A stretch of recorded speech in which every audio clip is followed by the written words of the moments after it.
Hello and good evening and welcome to this live stream, the second day of a week-long series of events that we're putting on for our new organisation called Neurodiversity in Education. And I know we've had a lot of followers so far, and it has been a great start to our celebration week. We've had a great load of followers on live on our streams and in our playbacks on YouTube. And we've been having webinars, we've been having panel talks, and tonight we have another webinar. And I have been looking forward to this one all day, I have to admit. I really have. No pressure, Beth, but I've been really, really looking forward to this one. And I'm going to do an introduction in a moment. But just to say that, please, at any point during the session, we would love you to start putting some questions or comments and join in on the chat or the comments. So you have a little comment pane here where you can put your comments or your questions to myself or Beth, but you can start the conversation off. So whoever's here, whoever's live and watching us, introduce yourselves already, please, in chat, and that would be great. So I'm going to introduce our wonderful guest this evening, and we're really privileged to be joined by Beth Thomas. Okay, so Beth is the director and co-founder of Neuro Inclusive Link Limited. And I love this. Her mission statement is to revolutionise the workplace through neuro-inclusive practices. And that sounds fabulous. And I can't wait to hear all about it. And Beth says that she's got a deeply personal connection to this cause, from navigating the complexities of being neurodivergent in a world that often struggles to embrace cognitive differences after being diagnosed with ADHD later on in her life. And I think that's a testament to her resilience there. So this struggle that you have, Beth, has fueled her determination to reshape professional spaces for the better, a journey that many of us can relate to. You've got some fans in the chat already there, with Anne-Marie saying that you're the best. There you go. As a neurodiversity advocate, coach and workplace consultant, Beth has guided numerous individuals towards self-discovery and empowerment. She's partnered with forward-thinking companies to cultivate a truly inclusive culture, celebrating cognitive diversity. So Beth firmly believes that neurodiversity is not just a buzzword, but a catalyst for innovation, creativity, and unprecedented growth in the workplace. So welcome, Beth. Thank you for joining us. How are you this evening? Thank you so much for having me. What an introduction. I'm so excited to be here. I'm absolutely thrilled. And of course, a little bit, nervous. We've got some anticipatory excitement and all of the good stuff. So thank you so much for having me. Brilliant. Well, no, thank you very much for giving up your time and addressing this webinar this evening. So I'm going to hand over to you, Beth. I think you've got some slides and some exciting information to share with us. We'll keep an eye on the comments, and then we will. Are you happy to take them as you go along? Would you prefer to have them at the end? Which would you like to do? Have them throughout is absolutely fine. If Brilliant. This could be active as possible, I think that's always a really nice experience for them. So great. Excellent. Okay, super. All right, Beth, well, over to you, and good luck. So much. I was so excited. And look, all of the presentation slides are already there. That's so exciting. Okay, thank you all so much for being here, whether you're here with us right now or whether you're watching this on a playback. Just know I'm super, super grateful to have you all with us here today. So we're going to explore boundaries today with a particular lens of neurodivergent educators. So whether or not you're a neurodivergent educator yourself, or indeed someone supporting neurodivergent educators, there's hopefully going to be some great stuff in here that you can really take away. But what I always say when I'm delivering any type of webinar is that this is but a sort of snapshot introduction. So this is, really looking at a hugely complex topic. So as with anything, go gently, go with curiosity and perhaps a little bit of excitement. So let's get started. Here's my face. Here's a little bit about me. I always like making sure that people know exactly what I do and sort of how I go about doing it. So I am an ICF certified ADHD life coach, as well as the co-founder and director of my wonderful, wonderful company. I'm also an accredited PAL member of a psychological accreditation society, within which I'm a recognized neurodiversity awareness specialist. I'm neurodivergent myself.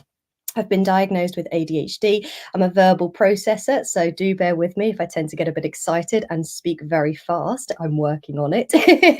I'm also a really passionate advocate and consultant for neuro-inclusive workspaces, because as it's already been mentioned, this is something super, super close to my heart due to my own personal experiences. So here's a little bit more information about me. I'll leave it up there for just a moment, but I won't sort of go through the whole thing. I will just let you all know that it is lifted from my website. So if you are a little bit curious to know a little bit more about me, or indeed what I do, you can absolutely find this information on my website. But it is something super, super passionate for me to explore and to support people in exploring for themselves. So what are we going to cover today? Well, we're going to have a little exploration of the challenges faced by neurodivergent educators when considering the topic of boundaries.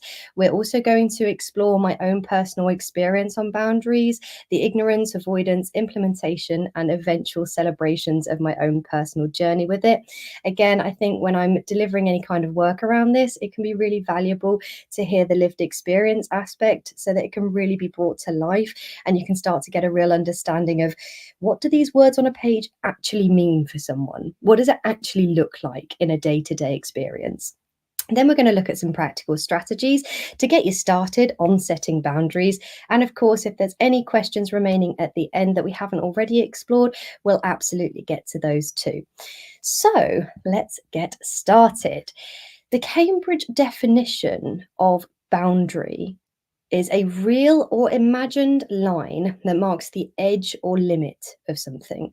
And I think this is a really interesting way of describing boundaries, because when we tend to think of them, I don't know about yourselves, but typically in the past for me, I'd hear the word boundary and I'd recoil, I'd cringe, my shoulders might go up, I'd really start to think, oh my goodness, there's something I might be able to fail in, or something I can't quite nail or obtain.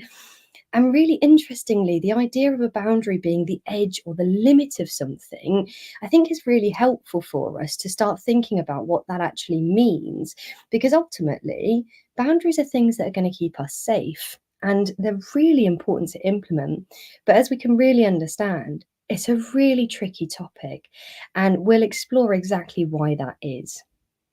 So I want you guys to have a little think about exactly what a boundary means to you, whether or not it's something you've had a personal hardship with implementing, whether or not it's something that you find yourself cringing at the idea of. You know, all of these things are really, really important to think about and reflect on as you explore a topic like this. So why are they so darn hard? Well, for lots of reasons. And for these reasons I've listed above, again, just a snapshot of the potential complexities that we might be dealing with when we're exploring this really important topic. So as a coach and a consultant, something I see time and again is a real sort of lack of self-esteem and self-worth when we're thinking about even setting a boundary. Now, if we're thinking that we might not, I don't know, have the worth, we might not feel able to set a boundary because those are just out of our reach, then we're going to have a really hard time implementing and maintaining them, aren't we? We've also got challenges with low levels of interoceptive awareness. Now, interoception is, in short, our body's ability to recognize what's going on with us. And we might think as adults that it's something we can just figure out. Right? We're expected often to just know that. We're expected to be able to tell when we're hungry or thirsty, if we've got a headache, why we've got a headache, when we need to go to the bathroom, when we need to take a break. But actually, for neurodivergent people especially, this is really tricky. So I'd love to take a moment to really validate if anyone out there is thinking, oh my goodness, I thought I was the only one that forgot to use the bathroom. You are most certainly not alone, I can assure you. We've also got challenges with RSD. Now, RSD is otherwise known as rejection sensitivity dysphoria, and it's something that neurodivergent people can really, really experience to really intense and extreme levels. And it's the experience of feeling super intense rejection in the face of a perceived sort of barrier, boundary, perceived or real rejection. And the physical experience of that can be incredibly intense and incredibly real, even if there might not be a real rejection in the moment. So, for example, things like we need to talk or can I have a minute sounds like a fairly, sort of normal comment, right? But if we've got RSD, those types of comments for us immediately we're thinking, oh my goodness, they're going to fire me. I've done something wrong. Oh my goodness, I can't cope. The world is on fire. And so RSD can be a major, major challenge to navigate when we're thinking about boundary setting and maintaining, especially maintaining. We've also got potential people pleasing tendencies that can sometimes go pretty hand in hand with that idea of RSD. People pleasing is a real challenge and something I've definitely experienced throughout my life. And when we struggle with people pleasing tendencies, we're often not thinking about our own needs, especially when we're thinking about, let's say, how we want to show up at work. Teachers and professionals in the education sector, especially, have an enormous amount of expectation and a great variety of particular demands on any given day. And so, when we think about people pleasing in association with meeting these expectations, that's how we can start to understand that burnout becomes a very, very real risk for people. We've also potentially got some conflicts of interest. So, when we're thinking about boundary setting, it's important to recognize that we've got multiple different factors and multiple different interests that might be at play here. And setting a boundary for an educational professional might create some difficulties, let's say, with making sure that that meets best practice, making sure that that meets the job role, and things like that. And so, sometimes there's a bit of a conflict of interest created when we're thinking about boundary setting. And it's a bit of a tricky one for HR departments and people to work through. And so, again, we can really understand how it can become a real difficulty when we're thinking about how can I meet my needs? How can I create these boundaries and maintain them, particularly when we're thinking about how to also meet those expectations from our work capacity. We've also got literal and rigid thinking patterns. So, particularly for neurodivergent people, we might very well have elements of literal thinking at play. So, for example, if somebody says to you, I expect you to give me 100%, if we're working with a neurodivergent person that might take everything you say literally, they're going to give you their 100%, even at the detriment of their own well being, because they're trying to do exactly what you've asked from them. Now, a neurotypical person might be able to infer that giving 100% doesn't actually mean giving your 100% all of the time until you are completely burnt out. However, if we don't have that level of awareness about how someone else might be perceiving that information, we're going to have a potential challenge there. And again, we've also got rigid thinking patterns, which can also have a similar effect. We've also potentially got some traumatic experiences. So people might have had negative experiences in the past. We're trying to set and implement boundaries. And that too can be really, really scary for people when we go about thinking, how can I set these in the future? And we might have those negative experiences coming back up to the surface, telling us that that might not have been a safe experience or that didn't go well the last time. We've also got things like the double empathy problem. We've got a lack of clear guidelines and procedures. And that can be really tricky, again, for neurodivergent people, particularly if we've got those rigid and literal thinking patterns, to know how can I even go about communicating that I need this boundary to be implemented if I don't even have a policy or a procedure in front of me that helps me follow that, helps me go to the right person to help me implement it, and things like that. We've also got a culture of compliance.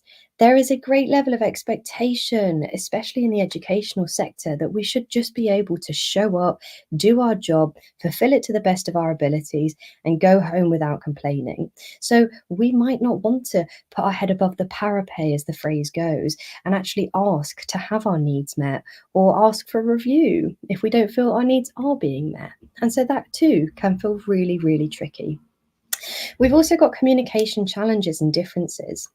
So again, thinking about how we're actually engaging with people in this space, we might very well have people that are verbal processors. We might have people that prefer to engage with written formats of communication, such as texts and emails. And if we're not thinking about how to really accommodate those differences in communication needs, we might not even be realizing there are certain boundaries to be set or things to reflect upon. And we've also got ableism and therefore internalized ableism. So all of those thoughts that I shouldn't have to ask for this because everyone else can manage, or, oh, I'm a failure if I am struggling with this particular topic because, I should be expected to do this. And ableism is a very pervasive thing that exists in, so far, pretty much every space I've been in or seen or observed. And it's certainly something that does need further exploration, particularly around the educational spaces, not just for our students, but also for our staff. Because, growing up, neurodivergent kids absolutely become neurodivergent adults. You don't grow out of being neurodivergent. So these are just some of the potential challenges to really bear in mind and reflect on as we're thinking about a tricky topic like this, because understanding why they're difficult is going to give us the foundation to work from when we're creating a framework for addressing those challenges. All right, let's move on into the next slide. So we've had a little look at why they are really tricky, but what is it that makes them really important? And again, here's a snapshot of some reasons why boundaries are so important. We've got compliance with safeguarding and a healthy work-life balance we'd love to see. We've also got boundaries as an opportunity to foster mutual respect and appropriate accountability. If we don't know what our boundaries are in terms of workload, how do we know who's going to be accountable to them? That's a great question to answer. Thanks, Simon. Yeah, ND young people do definitely grow into ND adults, that's for sure. We've also got the very important notion that it keeps us safer. Boundaries allow for us to meet our needs. They give us the permission to make sure that we can do so. As a result, it can help us build our self-esteem. Growing up as a neurodivergent person and working in a very neurotypical space, it can be really tricky to believe that you have needs that can be A, different, and B, worth meeting. And so working on building boundaries and your healthy relationship with boundaries can absolutely build your self-esteem. Boundaries can also save your precious energy. A lot of neurodivergent people I work with, myself included, have a limited capacity for a variety of different things. I mean, we'd love to believe as humans that we have this infinite amount of energy, right? We can totally do all of the things all of the time. And I love that. Even myself, I will have that ever optimistic, I can totally do all of these things all of the time belief. However, I also have to be very reflective with myself and say, actually, if I give 100% of my effort and energy all of the time to all of my commitments, the maths is not going to maths. And if anyone realized, I certainly did not do particularly well in maths at school. But we have a limited amount of energy. And in order to make sure that we can preserve it and distribute it accordingly, we need to start thinking about how boundaries are going to help us do so. If we're able to do that, we're going to be saving our energy. If we're saving our energy, we're reducing our risk of burnout. And I know that burnout is a real concern for a lot of people, especially neurodivergent people, working within the educational sector. Remember all of those expectations, all of those demands, managing all of those various different demands and things within your role. That is a lot to be dealing with all of the time. And so absolutely, as a result, you are at a higher risk of burnout. And lastly, but certainly not least, and I'm sure certainly not complete, because I'm sure there'll be other things that are important for you guys in terms of boundaries that I haven't listed here, it certainly contributes to an overall happier and more satisfied life. If we're completely boundaryless, we're going to be struggling all of the time to meet our needs and to make sure that we're showing up in all of those spaces as our authentic selves in the ways that we want to be. So boundaries will enable us to build a much more overall happier and healthy life. All right. So, as I mentioned at the start, I'm going to use a bit of my lived experience to really frame people's understanding of boundaries because it is a really tricky topic. And if you are lucky enough to not have to struggle with these, that is absolutely fantastic. I certainly applaud you. But as a result, it can understandably make it a little bit tricky for you to understand why other people might really struggle with them. So, I grew up in a very neurodivergent, undiagnosed household, which created an enormous complexity of different challenges on a daily basis. And boundaries was one of them.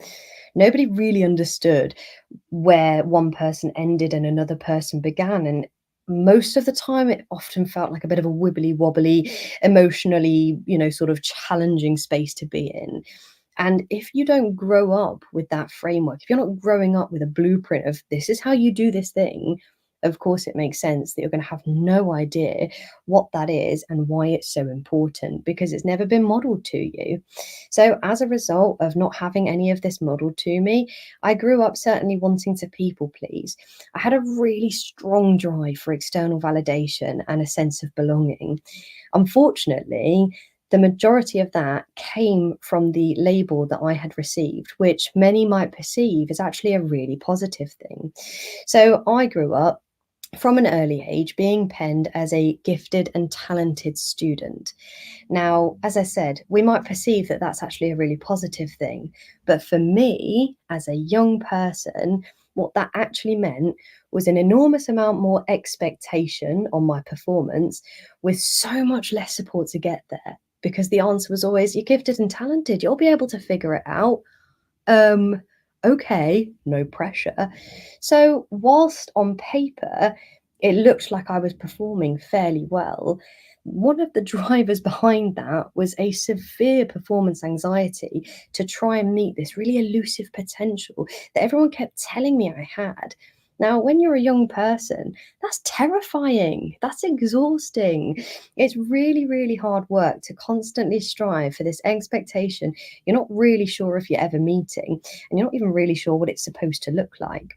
And so, of course, growing up for many, many years with that level of expectation on myself started creating a really strong narrative, a really strong internal critic. So, anytime I might not get something absolutely perfect, it was a complete and utter failure because I wasn't meeting this gifted and talented marker that I'd been given.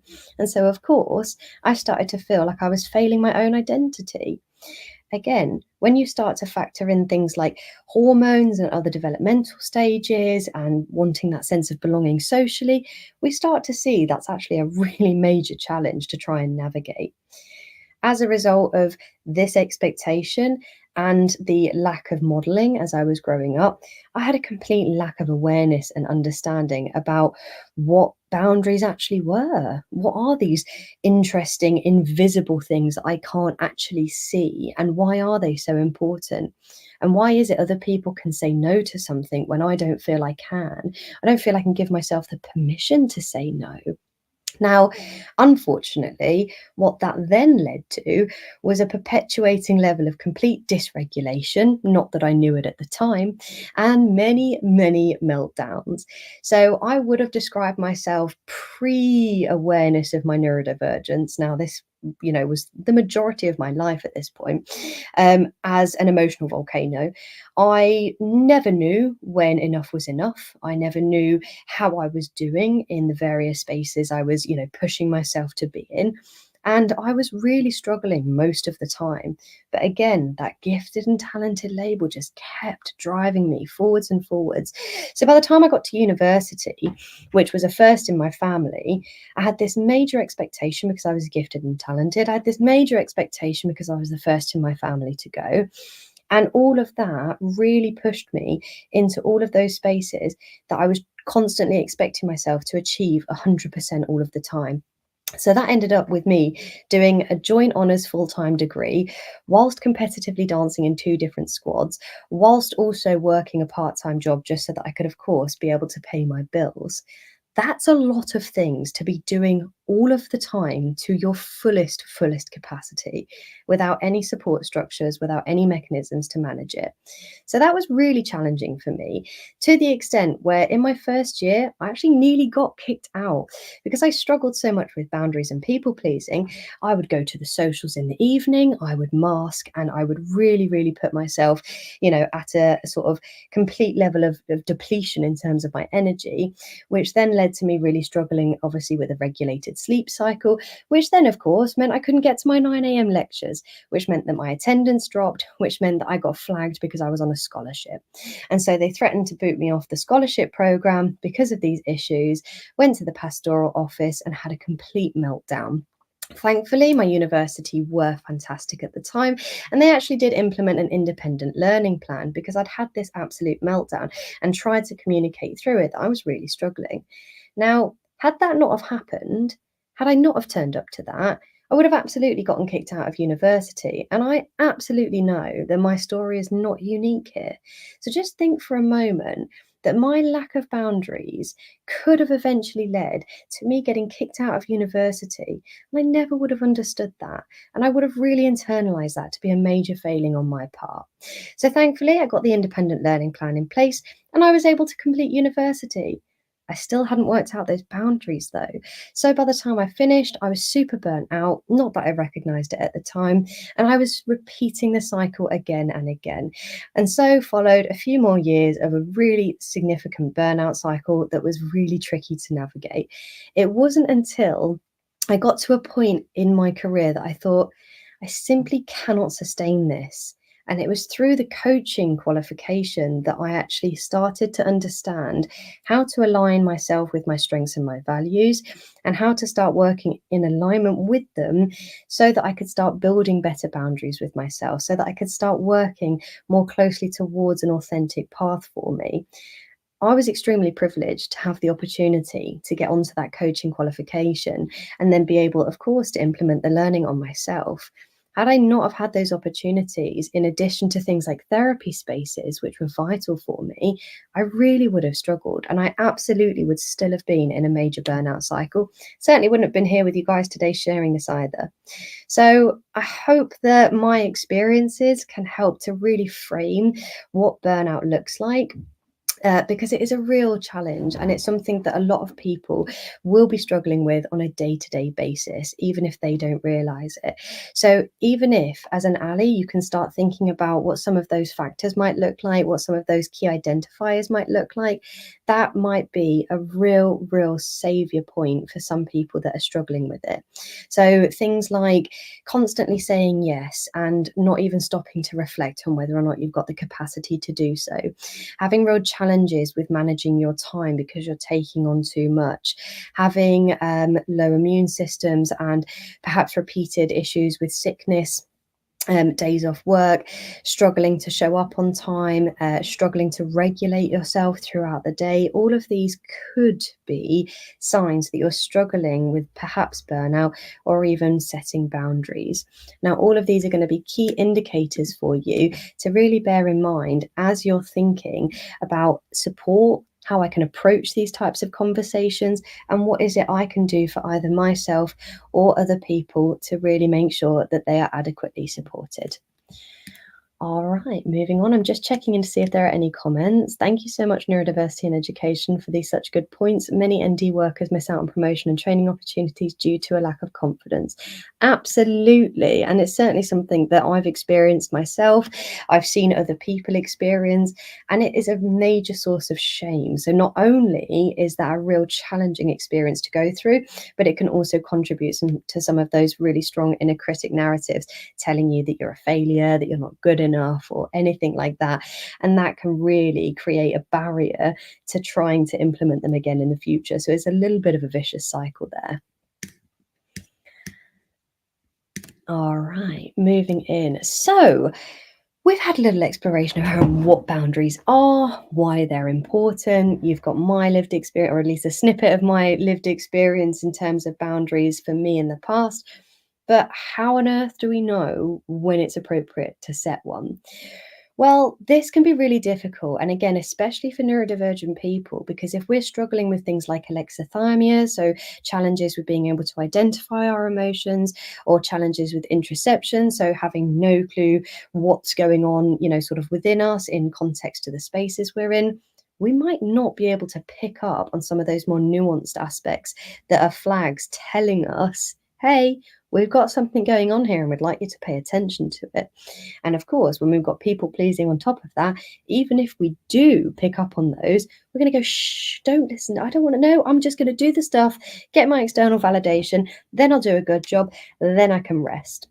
Unfortunately, burnout will step in at some point and make sure you rest whether or not you're ready for it. So, some of the let's say, signs that can help you to recognize when you might need to think about setting a boundary can include things like feeling a sense of discomfort.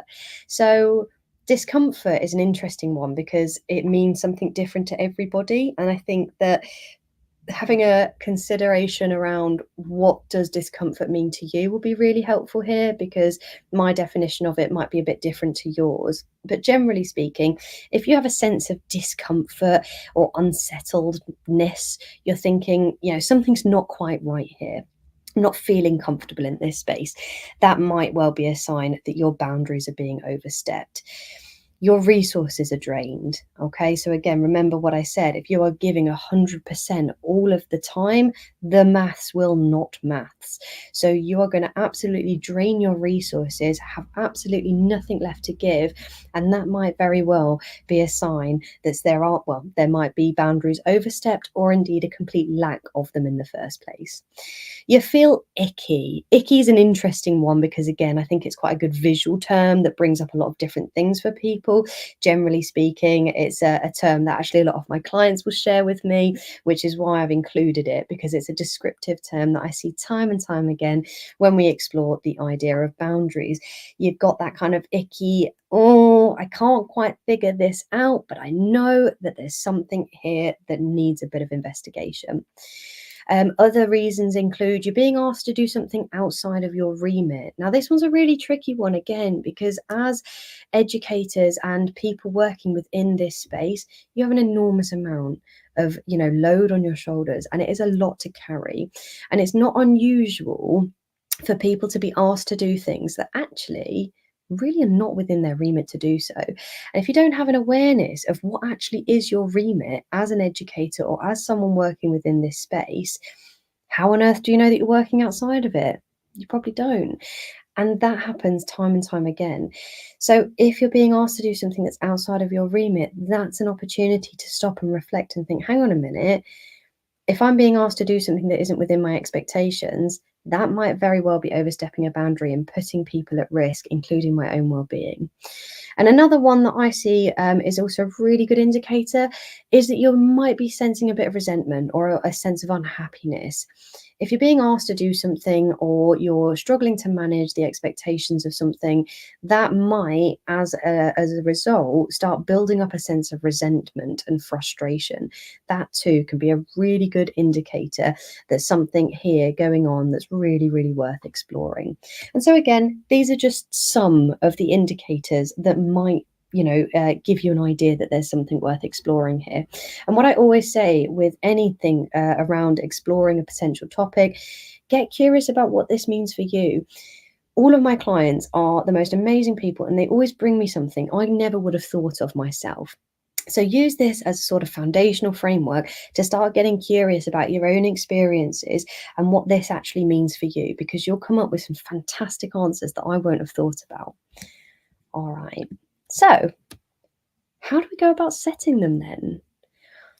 What I always say is what I've just said now, get curious. If we're going into this with that sense of resentment, with that fear, with that anxiety, it's going to be completely understandable that this could be a very triggering space to enter with all of those different dysregulating thoughts and feelings. So as much as possible, create a safe space to explore this. It is a really complex topic. topic. And there's absolutely zero shame in finding a professional, such as a coach, such as a therapist, such as an advocate, who might be able to help you create a safe space to explore this in a way that can help you co-regulate rather than dysregulate. Because as I said, this can mean a lot for different people, and it might bring up some negative experiences for you in the past, and that's okay. What's the most important thing around this is making sure that you're doing so safely. So create that safe space in order for you to get curious, reflect on some of your previous experiences. What went well? What would you have loved to have done differently? What was the impact that it had on you? Validate your feelings and your thoughts. The amount of people I work with who struggle with things like RSD and internalized ableism, who as a result of that don't even believe that they are worth validating their thoughts and feelings, is absolutely astounding. And it's a big part of why I do what I do, because we all are vital parts of our wonderful, wonderful communities. And so each and every one of you absolutely deserves to feel seen, heard, and validated in all of your spaces. So validate your thoughts and feelings and find safe ways to do so. Also visualize and plan what ideals would work for you in this space. What would you love to have happen if you are thinking about setting boundaries? What would those boundaries look like? What do they keep you safe from, and what do they keep contained? So again, thinking about how you're going into this with a sense of curiosity can sometimes help to combat that sense of dread when we're thinking about a topic we really don't want to explore. Once we've done that, it's time to practice some self-compassion. Now, this is another phrase that I often start seeing shoulders rise and people recoil and go, oh, do I have to? You don't have to do anything. However, if we're thinking about things that are really challenging, like boundaries, if we struggle with them, practicing self-compassion here is going to be crucial. Using things like affirmations, mindfulness techniques, checking in and reflecting in that previous section. If you've got limiting beliefs, find ways to reframe those limiting beliefs and start building a self-care toolkit is all going to be really, really important as you move through the future stages, because becoming aware of something is fantastic. As a lot of therapists say, it's 75% of the work. Not sure I agree with that, because I've always found the other 25% harder myself. But when we're thinking about implementing these things, we might very well get things like a bit of pushback or a little bit of negative energy, especially from people that have benefited from us having a lack of boundaries previously. And so prepare yourself for moments like that could potentially happen by really developing your self-compassion capacity using things like the bits and bobs I've listed here. Also, as I said, get curious about what this might mean for you. Self-compassion looks different for everyone. You might really resonate with affirmations and you might not. That's okay. All of these things are neutral. There's neither a good nor bad way to practice self-compassion. The very fact that you're doing so in a way that works for you is absolutely worthwhile doing. Reframing beliefs that you have. This is a crucial one. If you are going into this with the idea or the belief that I'm not worthy of having a boundary, or they might think I'm lazy, or I don't deserve to take breaks, anything like this, that might very well be a limiting belief that's going to hold you back in lots of areas, including the idea of setting and implementing and maintaining boundaries. So really have a think about what those limiting beliefs might be trying to tell you and get curious about how we might be able to reframe them. Once we've done that, it's really important to give ourselves permission and praise. Give yourself permission to set the boundaries. Praise yourself for doing so. Now, anyone that's worked with me, especially my clients, will probably be laughing along at how much I encourage people to celebrate their wins. Now, I promise you that that is not a toxic, positive energy I'm trying to bring. It actually has purpose to it. Because when we're in a coaching space, or when we're in any other type of, sort of self-developmental space, what we're actually doing kind of in the background is we are using the principles of neuroplasticity to reframe the ways in which our brain often operates. So when we are practicing the permission, when we're giving ourselves praise for doing so, what we're actually doing is we're giving ourselves a little dopamine hit, which, as we know, with ADHD brains, we might struggle to regulate. And so by giving yourself that praise for doing something that you found hard, your brain is going to start to associate that with getting a bit of a dopamine reward from it. And so guess what? If we start doing that and we get dopamine from it, our brain's going to love it, and our brain's going to want to do that more. And so we're going to start wanting to set those boundaries more. We're going to start wanting to enjoy that little dopamine hit that we'll start getting from it. Developing a growth mindset here can be really, really vital for this to work in the long run. So when we're thinking about things like boundaries, it's one thing to think about them. It's another thing to implement and maintain them. Now, we are absolutely not going to get this perfect the first time, the third time, probably even the 150th time. The point of it is that we're doing so, not that we're getting it perfect. So whether or not that's helping you to realize, I don't know, there might be an expectation to fail as a practice. So again, as I said, practicing the boundary setting, but really embracing this as a practice that you can improve and develop will absolutely help to combat any of that sort of perfectionist tendency or the real RSD triggers we might experience as a result of perceiving that we've failed in this area. It's a practice. Let's expect that we're not going to get this absolutely perfect the first time. And one of the other things that I often find is really helpful it can be swapping the terminology. So I personally, still to this day, after working on boundaries for over 5 years now, can sometimes find the idea of boundaries in and of themselves pretty tricky. So I thought, okay, how can I challenge, change, or tolerate this? I can change the terminology to make it feel more comfortable for me. And so I often find myself swapping the term boundaries for non-negotiable.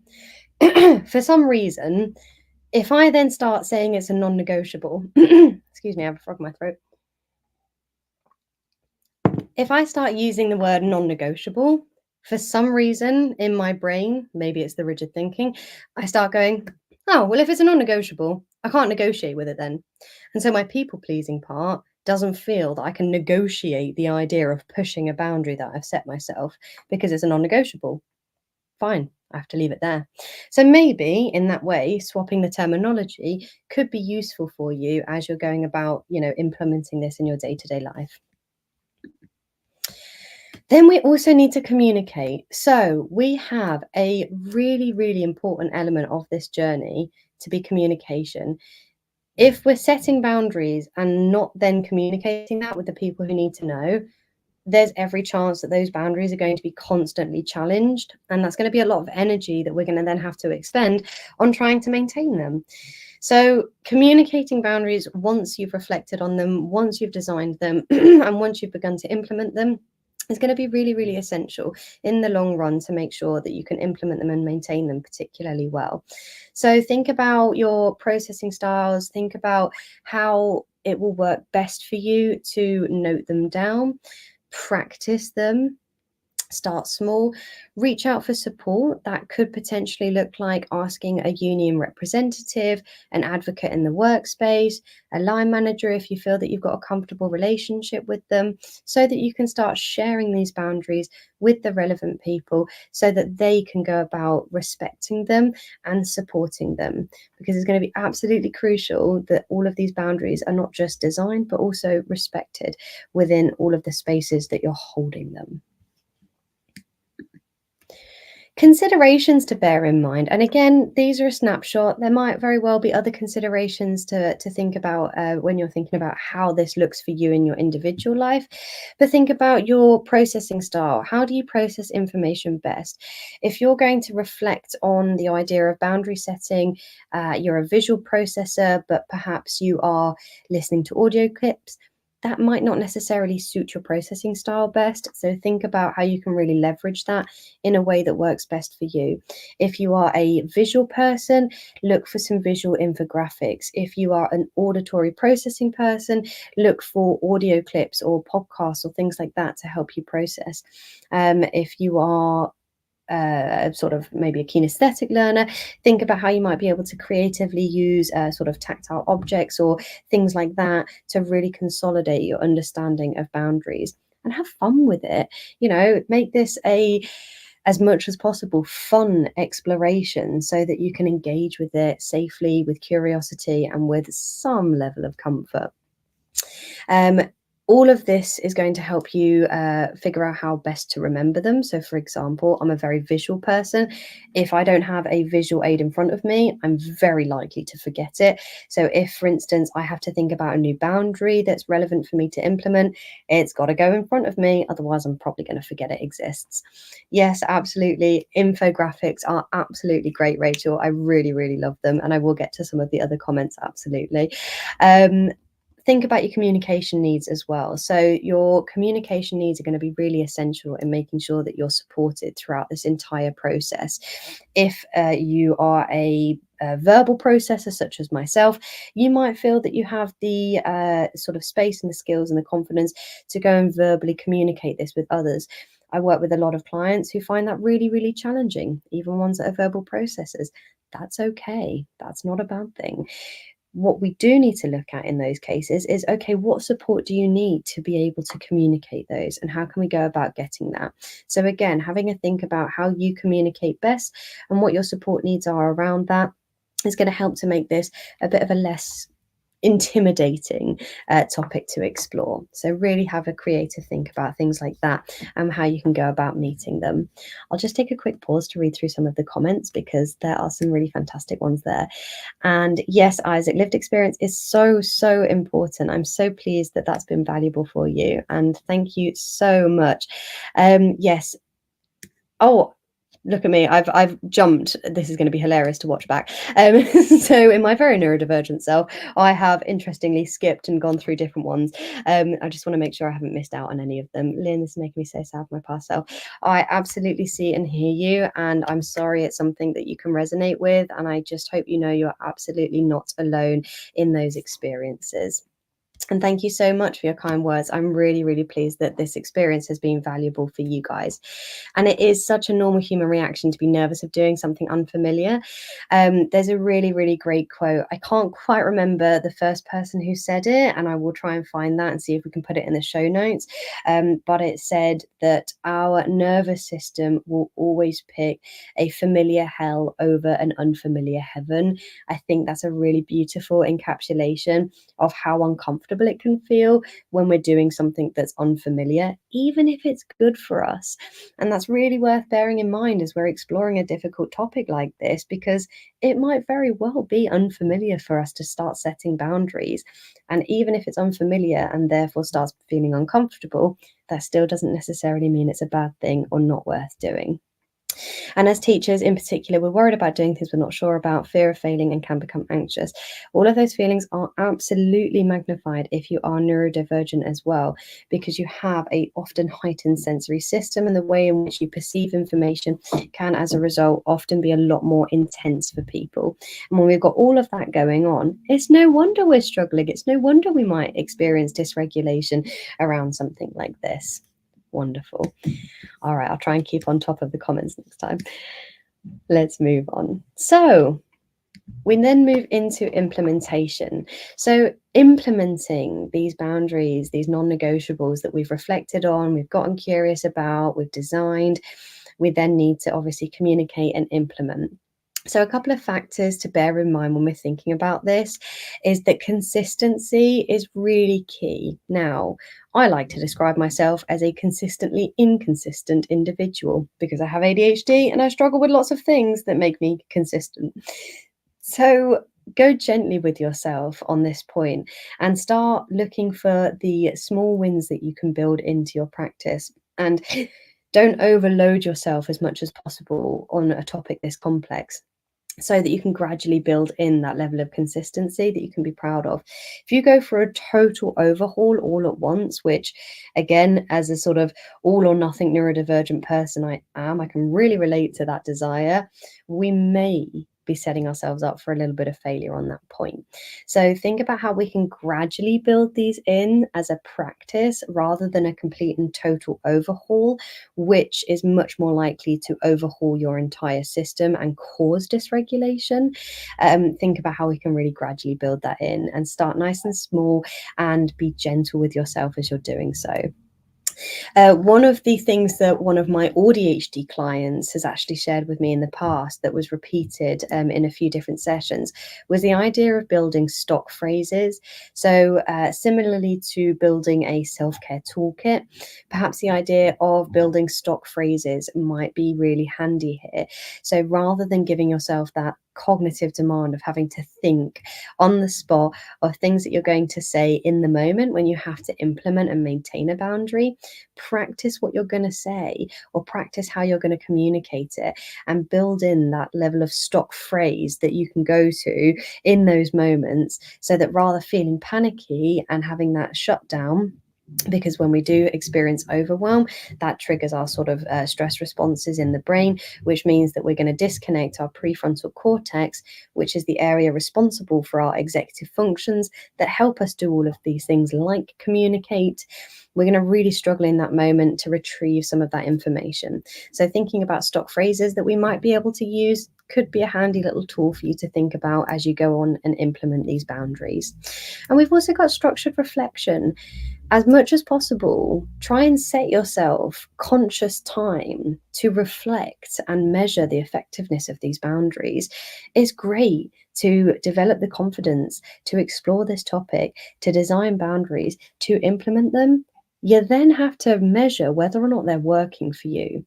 So actually structure in that time as if you would your lesson planning or as if you would your, sort of morning meetings, to really give yourself a moment in your day, in your incredibly busy, incredibly demanding day, to reflect on how they're working for you.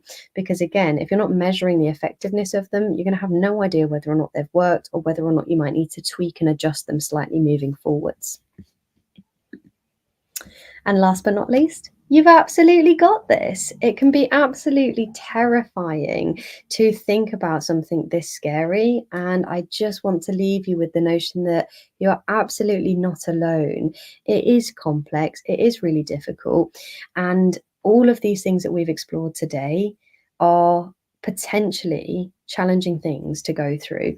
So you're not alone, and you absolutely are worth implementing boundaries so that you can give yourself a much healthier work-life balance and a much better chance at a fulfilled personal and professional life. There you go. There's my face again. There's a couple of links if you guys want to find out more, but if there's any questions, I would love to take a moment to answer them. Thank you so much for having me. Wow, Beth, what a fantastic presentation there. That was absolutely wonderful. Thank you. We've been keeping an eye on comments. We don't seem to have any particular questions at the moment, although there might be people typing. I know I've got one, certainly. But just to say thank you, really, because there were so many comments that were coming in, actually, about what you had to say. And I think it was very thought-provoking, and a lot of points that you made resonated to me, and I'm sure resonated to others that are listening in at the moment. So yeah, Lynn says thank you very much indeed. I've got a question for you, and if somebody's typing in, fantastic. But I was thinking, and you started off obviously talking to us about your main day job, and I was thinking about whether or not there might be some easy wins, if you like, that neurodivergent employees could maybe aim for, to sort of try and make their workplaces and potentially their managers a little bit more ND aware and supportive. I mean, that's probably a big question, but I don't know what comes to your mind first of all.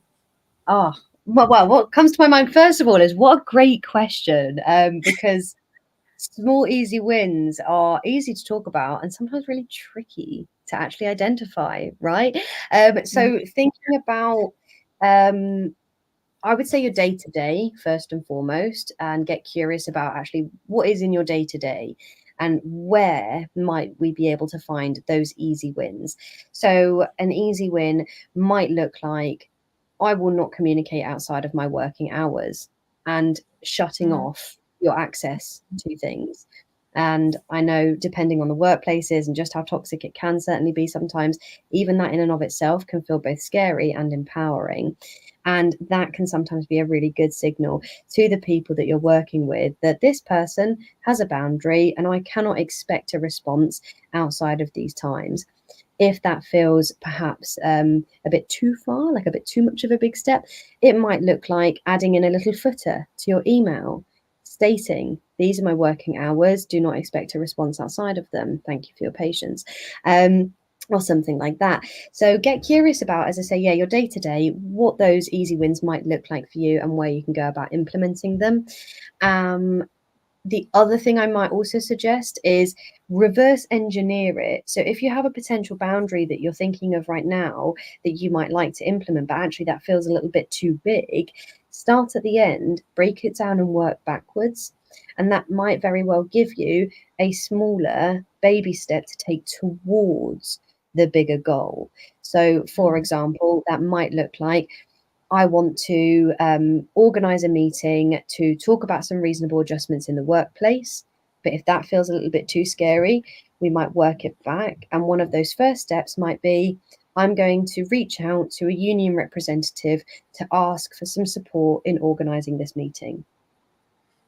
And so we can start to see how we can break it down and get an easy win from that much more sort of complex process. But yeah, that's a really good question, and I think it definitely depends, as I say, on the sort of spaces that you're in.